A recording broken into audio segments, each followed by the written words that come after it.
ಸ್ಯಾಂಡಲ್ವುಡ್ನ favourite father Rangayana Raghu ಅವರು ತಂದೆ ಪಾತ್ರ ಮಾಡ್ತಾ ಇದ್ದಾರೆ ಅಂತಂದರೆ ಆ ಸಿನಿಮಾ ಹಿಟ್ ಅಂತಲೇ ಅರ್ಥ. ಸೊ ಈಗ ಅದೇ ಥರ ಒಂದು ಸನ್ ಆಫ್ ಮುತ್ತಣ್ಣ ಅಂತ ಅಂದ್ಬಿಟ್ಟು ಆ ಸಿನಿಮಾದಲ್ಲಿ ತಂದೆ ಪಾತ್ರ ಮಾಡ್ತಾ ಇದ್ದಾರೆ. ಈ ಬಗ್ಗೆ ಮಾತಾಡೋಕ್ಕೆ ಖುದ್ದು ಅವರೇ ಇದ್ದಾರೆ, ಬನ್ನಿ ಮಾತಾಡ್ಸೋಣ. ಸರ್ ನಮಸ್ತೆ. ಹೇಗಿದ್ರಿ ಸರ್? ಮೊದಲೇ ಹೇಳಿದಾಗೆ ಅಂದರೆ ತಂದೆ ಪಾತ್ರ ಅಂತಂದರೆ ಅದಕ್ಕೆ ನೀವು ಕೊಡೋ ಅಂಥ ತೀವ್ರತೆನೇ ಬೇರೆ ಇರುತ್ತೆ ಸರ್, ಬೇರೆ ಮಟ್ಟದಲ್ಲಿ ಸ್ತರದಲ್ಲಿ ತಗೊಂಡು ನಿಲ್ಲಿಸುತ್ತೆ. ಈಗ ಗಾಳಿಪಟದ ಏನು ಬೈರೇಗೌಡ ಆಗಿರ್ಬೋದು, ಏನು ಕೌಸಲ್ಯ ಸುಪ್ರಜಾರಮ್ಮ ಸಿದ್ದೇಗೌಡ ಆಗಿರ್ಬೋದು, ಈಗ ಮೊನ್ನೆ ಇದೆ ಬಡವರ ಹಾಸ್ಕಲ್ ಬಂದಂಥ ರಾಮೇಗೌಡ ಆಗಿರ್ಬೋದು. ಸರ್ ಎಲ್ಲೋ ಒಂದು ಕಡೆ ನೋಡ್ತಿದ್ದಂಗೆ ನಮ್ಮ ತಂದೆಗಳು ನಮ್ಮ ನೆನಪಾಗ್ತಾರೆ, ಪಾತ್ರ ಮಾಡ್ತಾರೆ. ನನ್ನ ತಂದೆ ಕೂಡ ಇದೇ ಥರ ಪ್ರೀತಿ ಮಾಡ್ತಿರಲ್ಲ, ನನ್ನ ತಂದೆ ಕೂಡ ಇದೇ ಥರ ಬುದ್ಧಿ ಹೇಳ್ತಿದ್ರಲ್ಲ ಅಂತ, ಅದೆಲ್ಲಕ್ಕೂ ಆತ ಮಟ್ಟಿಗೆ ಜೀವ ಕೊಡ್ತೀರಿ ಸರ್. ಈಗ ಟೈಟಲ್ಲೇ ಹಂಗಿದೆ, ಸನ್ ಆಫ್ ಮುತ್ತಣ್ಣ ಅಂತಂದರೆ ಅದ್ರ ವ್ಯಾಲ್ಯೂ ಬೇರೆಯೇ ಇರುತ್ತೆ. ಎಷ್ಟು ಖುಷಿ ಕೊಡ್ತಾರೆ ಸರ್ ಈ ಸಿನಿಮಾ?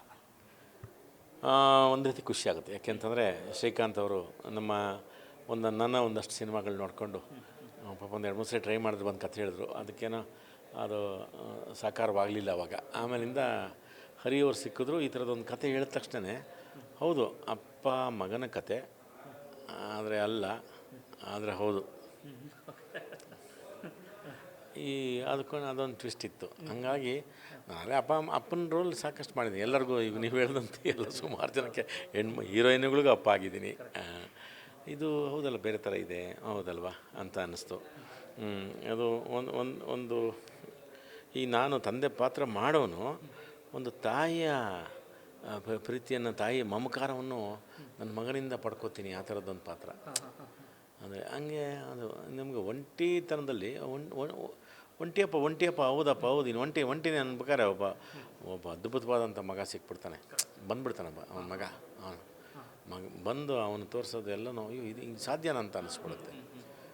ಹಂಗಾಗಿ ಜಗಳಾಡ್ತೀವಿ, ಕಿತ್ತಾಡ್ತೀವಿ, ಅಯ್ಯೋ ನಾನು ಅವನು ತುಂಬ ಒಳಗೋಗ್ಬಿಟ್ಟೆ ಅವನಿಗೆ ಅಂತ ಅನಿಸ್ಬಿಡುತ್ತೆ. ಮಗ ಪಾಪ ನಂದ್ಕೋತಾನಲ್ಲ, ಬೇಡಪ್ಪ ಈಚೆ ಬಂದ್ಬಿಡೋಣ ಅನಿಸುತ್ತೆ. ಆವಾಗ ಒಂದಷ್ಟು ಏನೋ ಆಗುತ್ತೆ, ಅದನ್ನು ತಪ್ಸೋಕ್ಕಾಗಲ್ಲ. ಇದೆಲ್ಲದ್ರ ಮಧ್ಯೆ ಮತ್ತೆ ಒಂದು ರೀತಿ ಇದೊಂದು ಆಗುತ್ತೆ, ಯೋಚನೆ ಮಾಡೋಂಗೆ, ಹೌದಲ್ವಾ? ಈಗ ನಿಮಗೆ ಈ ನಗರ ಜೀವನ ಏನೋ ದುಡಿಮೆ ಮಾಡಬೇಕು ಅಂತ ಎಲ್ಲ ಬೆಂಗಳೂರು ಬಂದು ಸೇರಿಕೊಂಡು, ಅಥವಾ ಬೆಂಗಳೂರಲ್ಲಿದ್ದವರು ಮತ್ತೆಲ್ಗೂ ಹೋಗಿ, ಹಳ್ಳಿಲಿದ್ದವ್ರು ಬೆಂಗಳೂರಿಗೆ ಬಂದು ಎಲ್ಲೇ ಆಗಲಿ, ಹಳ್ಳಿಯಾಗಲಿ ಇಲ್ಲಾಗಲಿ ಒಂಟಿನೇ ಅಪ್ಪ ಅಮ್ಮ ಇದ್ದರೆ ಅವರಿಬ್ಬರು ಒಟ್ಟಿಗೆ ಒಬ್ಬರು ಮುಖ ನೋಡ್ಕೊಂಡು ಅವರು ಜಗಳ ಮಾಡ್ಕೊಂಡು, ಹೇಯ್ ನಾನು ಹೆಣ್ಣು ನೋಡೋಕ್ಕೆ ಬಂದಾಗ ನೀನು ರಿಜೆಕ್ಟ್ ಮಾಡಿಬಿಟ್ಟಿದೆ ಅಂತ ಅವರನ್ನೋದು, ನಾನು ನೀನು ಒಪ್ಪಿರಲಿಲ್ಲ ಅಂತ ಅವರನ್ನೋದು, ಅವ್ರು ಹೆಂಗೋ ಜಗಳ ಮಾಡ್ಕೊಂಡು ವಯಸ್ಸಾದ್ಮೇಲೆ ಇಬ್ಬರು ಕೂತ್ಕೊಂಡು ಹಂಗೆ ಮಾತಾಡ್ಕೊಂಡಿರ್ತಾರೆ ಅಂತ. ಅಷ್ಟು ಚೆನ್ನಾಗಿ ಅವ್ರಿಗೆ ಇದ್ದಂಥ ಬದುಕು ಬೆಂಗಳೂರಂಥ ನಗರಗಳಿಗೆ ಬಂದಾಗ, ಎಲ್ಲೋ ದೂರಕ್ಕೆ ಅವ್ರು ಹೋದಾಗ ಒಂದು ಹೈಟೆಕ್, ಈಗ ನಿಮ್ಗೆ ಗೊತ್ತಿರೋ ವಿಲ್ಲಾ ರೇಂಜಿಗೆ ಬಂದುಬಿಟ್ಟಿದ್ದಾವೆ ವೃದ್ಧಾಶ್ರಮಗಳು, ವಿಲ್ಲಾ ರೇಂಜಿಗೆ ಬಂದುಬಿಟ್ಟಿದ್ದಾವೆ. ಏನು ಬೇಕೋ ಎಲ್ಲನೂ ನಿಮಗೆ ಮಾಡಿ ಫಸ್ಟ್ ಕ್ಲಾಸ ನಿಮ್ಮನ್ನು ನೋಡ್ಕೊಂಡ್ಬಿಡ್ತಾರೆ ಅಂತ. ಅದೆಲ್ಲೋ ನೀವು ಸುಸ್ತಾದಾಗ ಎಲ್ಲೋ ಕುಂತಾಗ ನಿಂತಾಗ ಅಪ್ಪ ತಾತ ಅಥವಾ ಮಮ ಅಂತ ನಮ್ಮ ಆ ಧ್ವನಿ ಇದೆಯಲ್ಲ, ಅದು ನಿಮ್ಗೆ ಚೈತನ್ಯ. ಅದು ಬಿಟ್ಟು ಇವ್ರು ಬಂದು ಎಷ್ಟೇ ದುಡ್ಡು ಕೊಟ್ಟಿಲ್ಲಿ ಮರ್ತೋಗ್ತೀವಿ, ಅದು ಅಲ್ಲೇ ಬೆಳೀತಿರ್ತದೆ. ಎಲ್ಲ ಸೌಲಭ್ಯಗಳಿರ್ಬೋದು, ಈ ಒಳಗೊಂದು ನೆಮ್ಮದಿ ಅಂತ ಹೊರಿತಿರ್ತದಲ್ಲ, ಅವನು ಎಷ್ಟು ಪ್ರೀತಿನ ಬಂದು good morning sir, going sir ಯೋಗಾಸನ, ಗೋಯಿಂಗ್ ಸರ್ ಟಿಫನ್ ಅಂತ ಏನು ಅನ್ಬೋದು. ಅದು ನಿಮಗೆ ಅದು ರುಚಿಸಲ್ಲ. ಅಯ್ಯಯ್ಯೋ ಹಿಂಗೆ ಬಿಟ್ಬಿಟ್ನಲ್ಲ ನನ್ನ ಮಗ, ಅದು ಹಂಗೆ ಕೊರಿಯಕ್ಕೆ ಆ ಒಂಟಿತನದ ಹತ್ತಿರಕ್ಕಿನೇ ನಾವು ಹಂಗೆ ಬಂದು ಆಯ್ತೇನಪ್ಪ ಇದು ಅಂತ ಅವ್ನಿಗೆ ಹೋಗಕ್ಕೆ ಇಷ್ಟ ಬರಲ್ಲ, ಬೇರೆ ಥರ ಬದುಕಿರ್ತಾನೆ ಇವನು. ಆ ಮಗ ಬಂದ್ಬಿಡ್ತಾನೆ, ಮಗ ಅದಾಗದೇನು ಅಷ್ಟಕ್ಕೆ ನಿಂತೋಗುತ್ತಾ, ಅದಾಗದೆ ಇನ್ನೊಂದೇನೋ ಒಂದು ಗಟ್ಸುತ್ತೆ ಸಿನಿಮಾದಲ್ಲಿ. ಈ ಥರದೊಂದು ಅಷ್ಟು ಅಂಶಗಳು ಅಂದರೆ ನಿಮಗೆ ತುಂಬ ಈ ಕುಟುಂಬ ಅಂತ ಅಂದಮೇಲೆ ನಿಮಗೆ ಹೌದು, ಅದು ಅಪ್ಪ ಅಮ್ಮ ಇಲ್ಲದೆ ನಾವು ಒಂದು ಕುಟುಂಬ ಕಟ್ಟಕ್ಕೆ ಆಗಲ್ಲ. ನಮಗೆ ನಾಗ್ತೇಳಿ ಚಂದ್ರಶೇಖರ್ ಎಲ್ಲೋ ಒಂದು ತುಂಬ ಚೆನ್ನಾಗೇ ಈ ಕುಟುಂಬದ ಬಗ್ಗೆ ಅವ್ರು ಹೇಳ್ತಾರೆ. ಉಂಕಣ ಕುಟುಂಬ ಅಂತಂದರೆ ಬರೀ ಟೇಬಲು, ಕುರ್ಚಿ, ಮೇಜು, ಗಡಿಯಾರ, ಕರ್ಟನ್ನುಗಳು, ವೆಟ್ರಿಫೈಡ್ ಟೈಲು ಅಷ್ಟೇ ಅಲ್ಲ ಕಣೋ. ಕುಟುಂಬ ಅಂತಂದರೆ ಅಪ್ಪ ಅಮ್ಮ ಅಣ್ಣ ತಂಗಿ ಅದು ಒಟ್ಟಿಗೆ ಸೇರ್ಕೊಂಡು ಊಟ ಮಾಡೋದು, ಅದಿಲ್ಲ ಇದಿಲ್ಲ ಇದು ತಗೊಂಬ, ಇದು ಕಣ ಕುಟುಂಬ. ಒಬ್ಬೊಬ್ಬರ ಕನಸುಗಳು, ಒಬ್ಬೊಬ್ಬರ ಸಂಕಲ್ಪಗಳು, ಆ ಥರದ್ದು. ಹಾಗೆ ಏನಾಗುತ್ತೆ ಅಂತಂದರೆ ತಂದೆಯಾಗಿದ್ದವರು ಈ ಮಕ್ಕಳಿಗೆ ಚಿಕ್ಕ ವಯಸ್ಸಲ್ಲಿ ಅವ್ರು LKG UKG ಹೋಗ್ಬೇಕಾದ್ರೆ ಒಂದು ಬೋಧನೆ ಮಾಡ್ತೀವಲ್ಲ, ಅದನ್ನು ಮಕ್ಕಳಿಗೆ ತುಂಬಾರ್ದು ನಾವು ತಲೆ ಒಳಗೆ.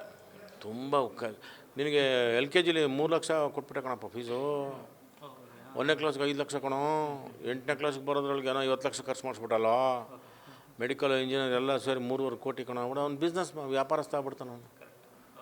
ಅಯ್ಯೋ ನಮ್ಮ ಅಪ್ಪನಿಗೆ 3 ಕೋಟಿ ಖರ್ಚು ಮಾಡಿಸ್ಬಿಟ್ಟಲ್ಲ, ಹೆಂಗನ ಮಾಡಿ ದುಡ್ಡು ಕೊಡಬೇಕು ಅಂತೇಳಿ ಅವ್ನು ಕರಪ್ಟ್ ಆಗ್ಬಿಡ್ತಾನೆ. ಅವನು ಆ ದುಡಿಮೆ ಮಾಡಬೇಕು ಅಂತ ಅನಿಸ್ಬಿಡುತ್ತೆ. ಅದ್ರ ಮಧ್ಯೆಲೂ ನೀನು ಚೆನ್ನಾಗಿ ಓದಬೇಕು, ಚೆನ್ನಾಗಿ ಫಾರಿನ್ ಅಮೇರಿಕಾ, ಲಂಡನ್ನು, ಡೆನ್ಮಾರ್ಕ್ ಹೋಗ್ಬೇಕು ಅಂತ ಅವರೇ ಕಳಿಸ್ಬಿಡ್ತಾರೆ. ನಾನು ನೋಡ್ಕೋಬೇಕು ಅಂತ ಹೇಳೋದೇ ಮರ್ತುಬಿಟ್ಟಿರ್ತಾರೆ. ಅದು ಯೋಚನೆ ಮಾಡಿರಲ್ಲ ಇವರು. ಹಬ್ಬ ನಮ್ಮಮ್ಮ ತೀರೋಗೋಳೆ, ನಮ್ಮಮ್ಮ ಇವಳ, ನಮ್ಮ ಅಕ್ಕಂದೇನಾಯಿತು, ನಮ್ಮ ತಂಗಿದ್ದೇನಾಯಿತು, ಅದು ಯೋಚನೆ ಬರೋಲ್ಲ. ಹೋಗ್ಬಿಡ್ತಾರೆ ಅಷ್ಟೇ. ಕೊನೆಗೆ ಅಮ್ಮ ಅಲ್ಲೆಲ್ಲ ಫೋನ್ ಮಾಡಿ, ಹಿಂಗಾಯ್ತಪ್ಪ, ಏನೋ ಕಣ್ಣು ಕತ್ಲಾಗ್ಬಿಡ್ತು ಬಿದ್ದೋದಂತ.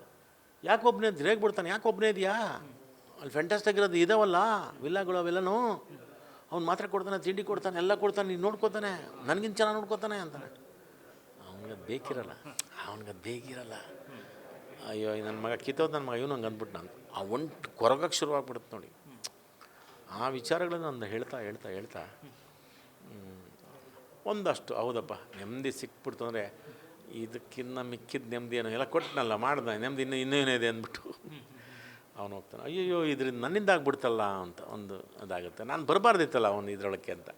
ಆ ಥರದ ಅಪ್ಪ ಮಕ್ಕಳ ಗಲಾಟೆ ಒಂದಷ್ಟು ಆಗಿ ಒಂದಷ್ಟು ತುಂಬ ಒಳ್ಳೆಯ ನೆನಪುಗಳನ್ನು ತೊಗೊಂಡೋಗುವಂಥ ಎಲ್ಲ ಕುಟುಂಬದಿಂದ ಯಾರು ಬಿಟ್ಟು ಬದುಕಾಗ ಎಲ್ಲರಿಗೂ ಕುಟುಂಬ ಇದ್ದೇ ಇದೆಯಲ್ವ, ಯಾರಿಗಿಲ್ಲ ಕುಟುಂಬ, ಎಲ್ಲರಿಗೂ ಇದೆ. ಎಂತ ಮಂಗಳೂರವ್ರಿಗೂ ಇದೆ, ಬೆಂಗಳೂರವ್ರಿಗೂ ಇದೆ, ಶಿವಮೊಗ್ಗದವ್ರಿಗಿದೆ, ಧಾರವಾಡ, ಹುಬ್ಬಳ್ಳಿ ಎಲ್ಲರಿಗೂ ಇದೆಯಲ್ಲ. ಆ ಕುಟುಂಬದ ಒಂದು ಫೀಲ್ ಕೊಡುವಂಥ ಸಿನಿಮಾ.